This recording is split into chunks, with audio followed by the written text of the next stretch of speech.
কিন্তু বাতিলের সঙ্গে আপোষ করবে না, এখান থেকে শিখছে না। এর নাম হলো তাস্তিক জড়িত না। কলিজার মধ্যে ইমান ঢুকলে ও কোনোদিনও বলবে না জীবন বাঁচান খরচ। আজকে আমাদের বাংলাদেশে কি বাঁচান খরচ? ভোটের আগে আমার এলাকায় পুলিশ এত ধরপাকড় শুরু করলো, আমার একজন জোর করে বাঁচার জন্য গোরস্থানের মধ্যে কবর করছে, মরার আগে জোর করছে। আপনারা কি কবর করেন না? ওই কবরের মধ্যে শীতের সময়, তো 7ই জানুয়ারি ভোট হলো, শীতের সময় ওই কবরের মধ্যে খেয়াল করে বিছাইয়া, তারপর কম্বল দিয়ে, তারপর ল্যাপ নিয়ে শুয়ে থাকে।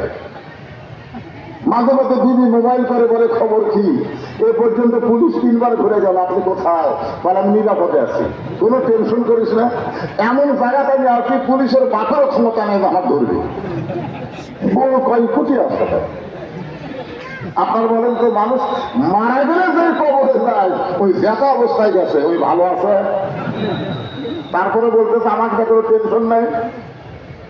আয় হায়, মনে করে আল্লাহ তাআলা আজরাইলকে বলেছে, মনে করে বুঝানোর জন্য বলতেছি, যাকে পুলিশের চেহারায় ওর কাছে যা।